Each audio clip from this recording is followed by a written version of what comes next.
For one, I think hopefully we'll get to the poem that you sing about hate.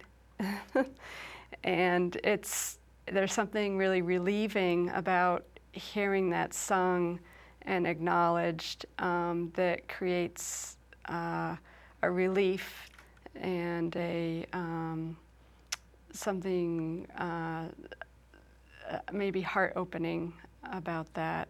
And then other poems I also think have taught me about the mind-body connection and integrating. What is coming to mind now is Way Ahead, which maybe we'll have a chance to talk about that. I think that the title is really appropriate, and I think it makes sense if you're allowed to copy that person's name, that because it fits, that's good. So, yeah.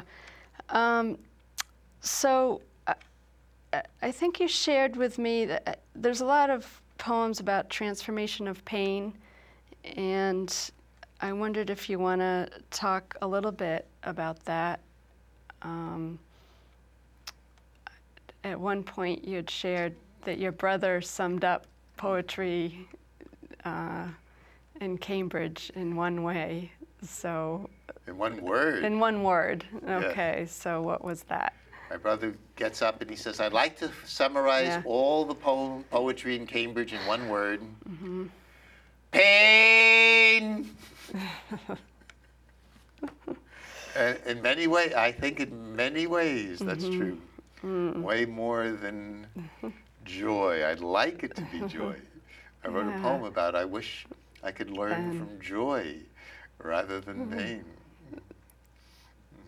Yeah, I think yes. Sometimes you can learn both ways. Yes, I would like, yes. Right. If you're lucky to walk the joy road, then yes. Yeah. Well, since not all of us walk the joy road, it's nice to hear about how to transform pain. And some of the poems that come to mind with that, I wondered if you wanted to read Cat Pats, since we're on the cat theme. Yes. These are, yes. These are haikus, 17 syllables, 575. Cat pats. When you lightly brush my skin, again and again, I purr through my pain. Cat pats. When you lightly brush my skin, again and again, I purr through my pain.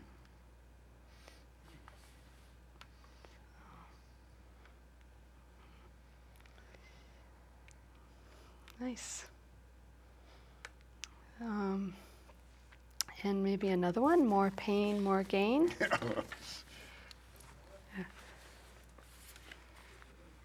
More pain, raw gain.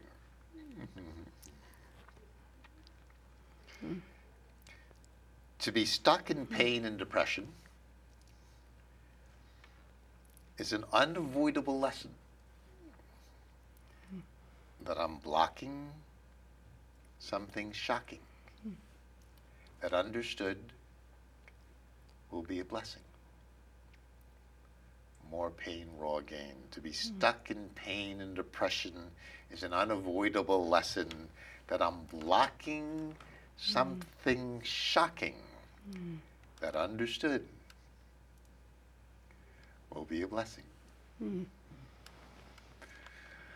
Oh my. Makes me cry a bit.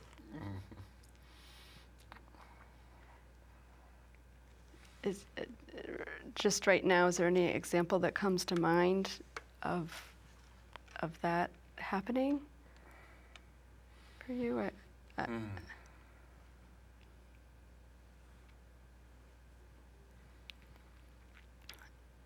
I can share something for me that it helps good. me get Good. in touch with. Yes.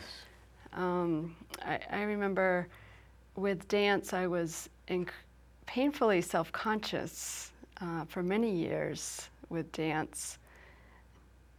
I even had someone come up to me that seemed sympathetic towards me when I was on the dance floor, because I was very self-conscious and it was a difficult time.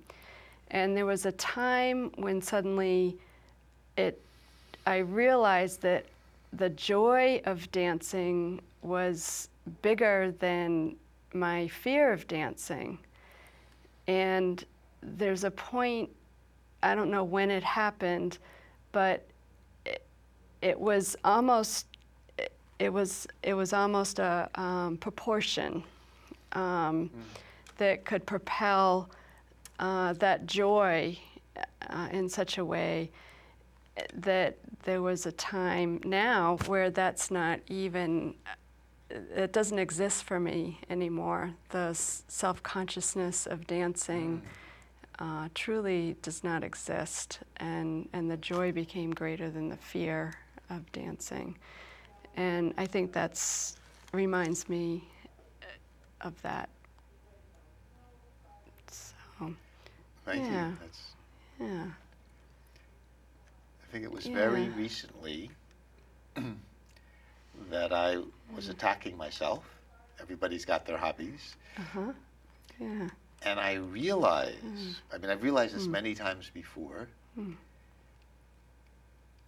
that it's me that's doing it. I mean, my father, as I said, was a fireman, and for many, many years, like 25, I imagined an axe hitting me in the head. Everyone's got their hobbies, and to make it through the day.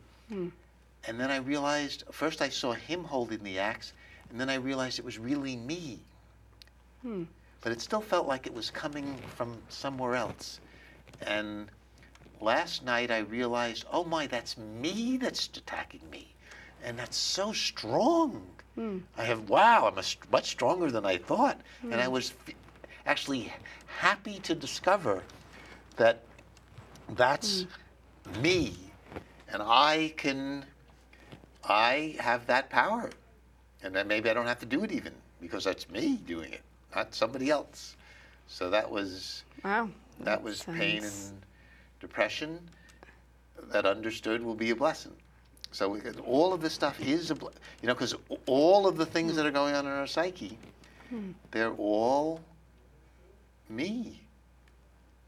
And if I could get them to dance like you dance, then dance together joyfully, then that's a wonderful, that's a way of dancing that you've learned.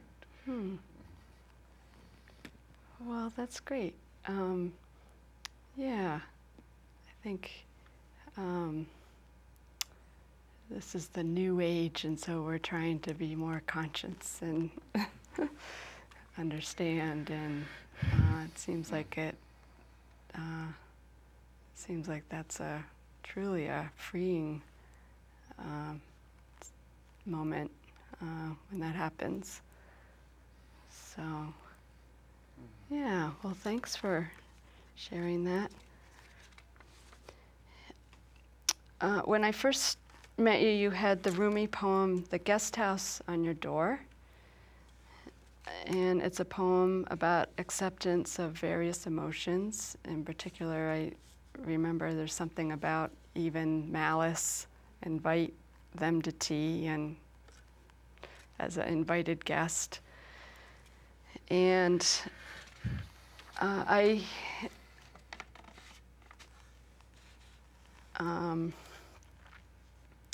so I just,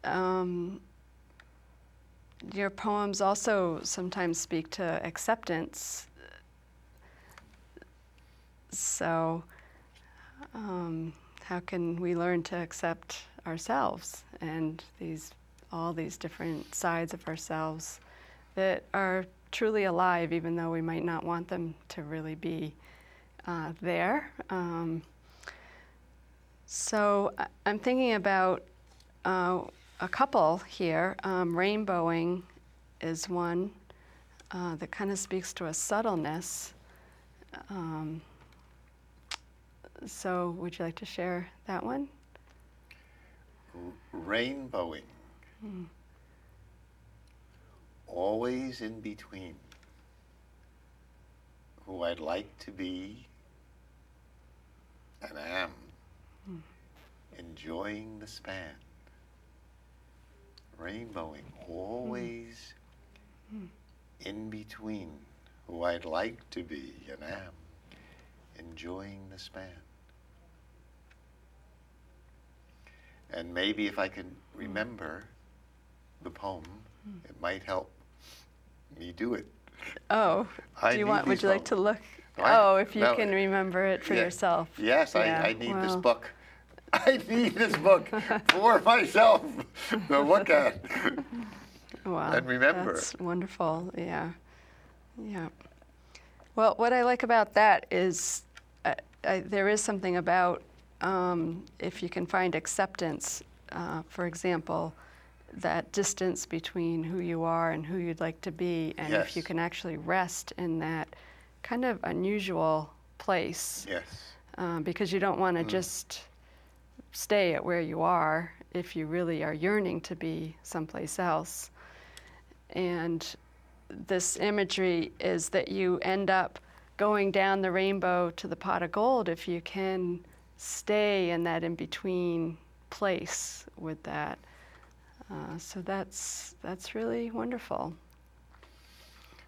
Well, thank you. One writer I like, Thomas Mann, said he learned what his words were about by reading his critics. So thank you for the pot of gold. I didn't think of it in that way. Nice, yeah. And some poems of yours are songs.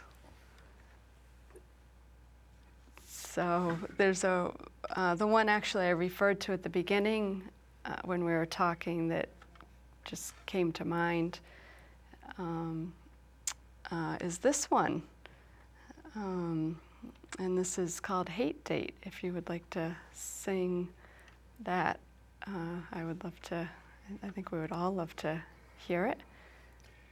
So would you go out with a man who sang this poem to you?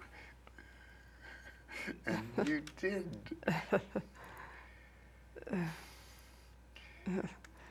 I hate everybody I do. I hate everybody I do. I hate everybody I do, especially you. I hate everybody I see. I hate everybody I see.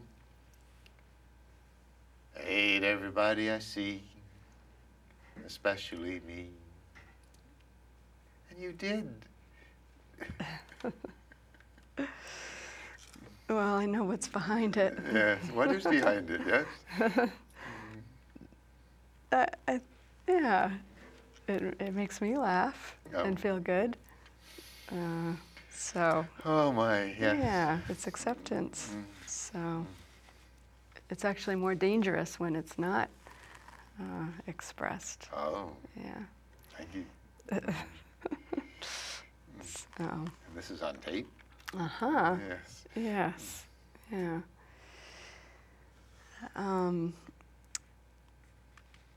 Yeah, it makes me smile and feel touched. So. Yeah. So you've shared with me the value of the role of friends have played in your life. And how can we make good friends?